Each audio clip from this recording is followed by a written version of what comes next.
मुझे तो यकीन नहीं आ रहा जामी कि तुम इतने झूठे, इतने निकम्मे और इतने नाकारा हो सकते हैं।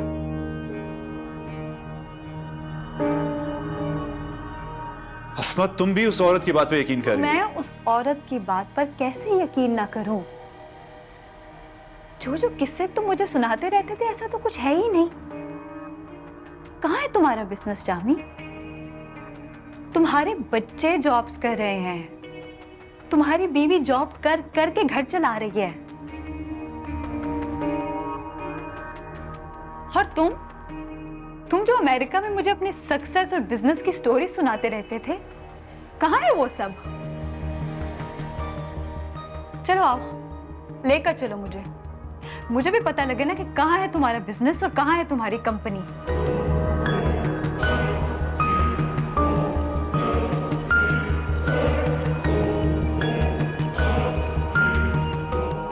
नहीं कुछ बोल पा रहे ना? तुम्हें पता है, उस औरत ने मुझे कहा कि मैं अपने शौहर के साथ बेवफाई कर रही हूँ, और मुझे एहसास हुआ कि वो बिल्कुल ठीक कह रही है। उस औरत की जुर्रत की तुम्हें गाली दे? गाली नहीं है ये जामी। मुझे वहां पे आज बैठे एहसास हुआ है कि मैं अपने शौहर के साथ बहुत जुल्म कर रही हूँ। वो मुझ पे इतना एतमाद करता है और मैं। हम एक दूसरे से मोहब्बत करते हैं। मोहब्बत? कैसी मोहब्बत? मुझे तो समझ नहीं आ रही कि मैं इस मोहब्बत के बारे में क्या सोचूं और क्या समझूं।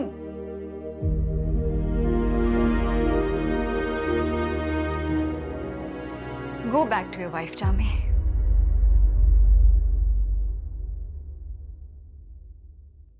हम अब दोबारा कभी नहीं मिलेंगे।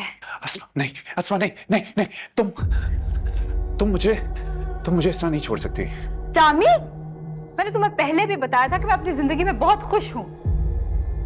हाँ, मैं तुम्हें मिस जरूर करती हूँ, मगर मेरे शौहर ने मुझे बहुत खुश रखा हुआ है, और मुझे लगा था कि तुमने भी ऐसे ही कामयाबी के साथ अपने बीवी बच्चों को खुश रखा होगा, मगर एक्सट्रीमली डिसअपॉइंटेड। अस्मा, अस्मा मेरी बात सुन। छोड़ो मुझे।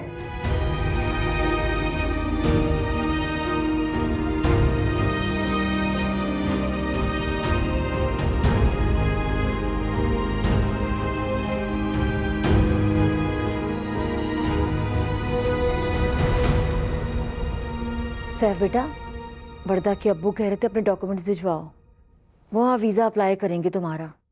इंशाल्लाह 2-4 महीने में हो जाएगा कुछ ना कुछ। आंटी 2-4 महीने में तो यहाँ पर भी कुछ ना कुछ हो ही जाएगा। एक तो तुम्हारे अंदर जिद बहुत बड़ी है, किसी की बात नहीं मानते, हर चीज में अपनी मनमानी करते हो।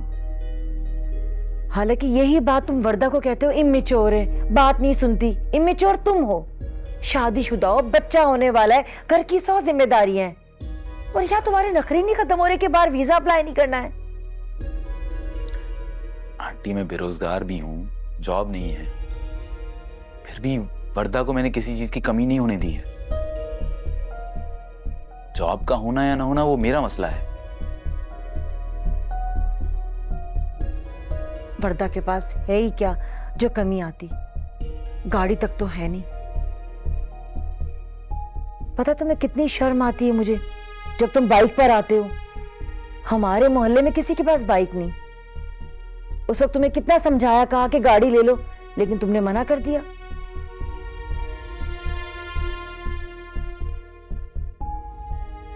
मेरी बच्ची की जिंदगी तो घर के अंदर महदूद होकर रह गई है। मगर खैर, अल्लाह भला करे इसके भाई का। जब से आई है वो इसे घुमाता है, फिराता है, इसका ख्याल रखता है, और मैं भी बहुत ख्याल रखती हूँ इसका। आंटी आप ये बात तो ना कहें, जब मेरे पास गाड़ी थी तो वर्दा के पास खुली छूट थी कहीं भी आने जाने की। अभी भी है, वो नहीं जाती, उसकी मर्जी है। किस पर जाए बताओ? बाइक पे जाए, ऑटो में जाए, या पैदल जाए? ऐसी हालत है इसकी। इसलिए तो मैं इसरार नहीं करता, इसलिए तो वो यहां पर है। वो यहां कंफर्टेबल है, यहां कंफर्टेबल रहे, मुझे इससे कोई मसला नहीं है। देखो सैफ बेटा, कुछ अरसे में नासिर की शादी होने वाली है, उसकी बीवी आ जाएगी। वो आ जाएगी तो 100 सवाल करेगी, मैं किस किस को जवाब दूंगी? तुम्हारी नौकरी नहीं है। आंटी आप कितना दूर का सोचती हैं? मेरी जॉब हो जाएगी। और अगर अभी जॉब नहीं है तो मैं काम कर रहा हूं। मैं यहां पर आकर आपसे कुछ नहीं मांग रहा, या वरदा को आपसे कुछ नहीं लेना पड़ रहा। मम्मा, मैंने आपसे कहा था कि कोई फायदा नहीं है इनसे बात करने का। इन्होंने वही करना होता है जो इन्होंने सोचा हुआ होता है।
ये रहा अम्मी। चलो। वालेकुम अम्मी। वालेकुम अस्सलाम। आओ बेटा, खाना खा लो। नहीं अम्मी, मैं खाना नहीं खाऊंगा। वर्दा ठीक है? भाड़ में जाए वो। अरे, इसे क्या हुआ? पता नहीं। जाके पूछ के आती हूँ, कहीं झगड़ा वगैरह करके तो नहीं आया। क्या हुआ बेटा? सब खैरियत है? खैरियत है। खैरियत है तो परेशान क्यों? झगड़ा हुआ है वर्दा से? अम्मी, झगड़े के अलावा वरदा के साथ मेरा होता क्या है? उसके घर वालों के अजीब अजीब मुतालबात, शिकों की एक लिस्ट जो कभी खत्म नहीं होती। मेरी बीवी को मुझसे ज्यादा अपने घर वालों की परवाह है। तो जॉब भी चली गई, तो जो बची कुछ इज्जत थी वो भी खत्म हो गई उनकी नजरों में। अरे, तो हो जाएगी जॉब। अल्लाह ताला बहुत बड़ा राज़िक है, वो तुम्हें रिस्क जरूर देगा। और अब तो देखो ना, तुम्हारी जिंदगी में एक नए मेहमान की आमद है, तुम इसकी कफील हो। अम्मी, मेरी बीवी मेरी बिल्कुल भी इज्जत नहीं करती। मेरी किसी भी कंट्रीब्यूशन की कोई मामूली सी भी कदर नहीं है उसकी आंखों में। मैं कुछ भी कर लूं उसके लिए काफी नहीं है।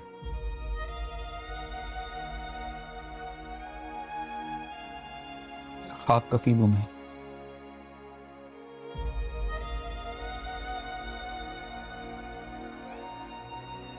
देखो बेटा, हिम्मत मत हारो।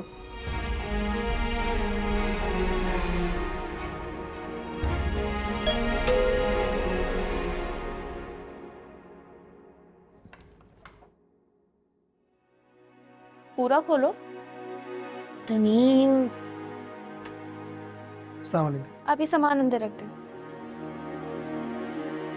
ये क्या है? अरे, उस पुराने कर्टन्स और बेडशीट्स थे, वैसे भी वेस्ट ही जाने थे तो मैंने कहा यहाँ ले आती हूँ।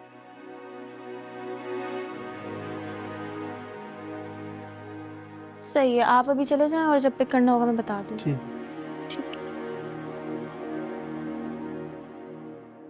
क्यों बकवास कर रही हो? इतना पैसा आ गया है तुम लोगों के पास कि ये अनपैक चीजें फेंक रहे हो? क्यों नई नई चीजें लेके आ रही हो दनीन? अरे, तो अभी मैं तुम्हें बताती तो तुम लेती थोड़ी। कितना शुक्रिया अदा करूं मैं तुम्हारी चीजों? किसी चीज का शुक्रिया करने की जरूरत नहीं है, मेरे साथ हेल्प करवाओ। मुझे वैसे भी खाली खिड़कियां अच्छी नहीं लग रही थी। निकालो इसे, ये देखो, ये भी निकालो। प्यारी लगेंगे आप। हाँ, बहन जी, मुझे शिकायतों की आदत नहीं है, लेकिन हमने बड़ा गलत फैसला किया आपके बेटे के साथ शादी करने का। मुझे नहीं पता था कि वो मेरी बेटी को इतना तंग करेगा। बहन, क्या तंग किया है उसने? वो तो वर्दा के आगे पीछे घूमता है। क्या आगे पीछे फिरता है वर्दा के? उसने तो आज तक वर्दा की किसी ख्वाहिश, किसी जरूरत को अहमियत ही नहीं दी। उसे तो बस आप नजर आती हैं, अपनी बहन। खैर, शिकायतें तो हमें भी हो सकती हैं, लेकिन वर्दा की इस वक्त जो कंडीशन है ना, मैं नहीं चाहती कि उसकी कोई भी शिकायत करूँगी। मैंने तो इस वक्त सिर्फ इसलिए फ़ोन किया था कि अगर सैफ ने कोई ऐसी वैसी बात कर भी दी है तो मैं आपसे उसकी तरफ से माफ़ी मांगती हूँ। किस किस बात की माफी मांगेंगी आप, बताएं? Hello hello. अम्मा, अब उस घर में कोई भी फोन नहीं करेगा। भाड़ में जाए वर्दा, उसे वहां रहना है वो वहां रहे।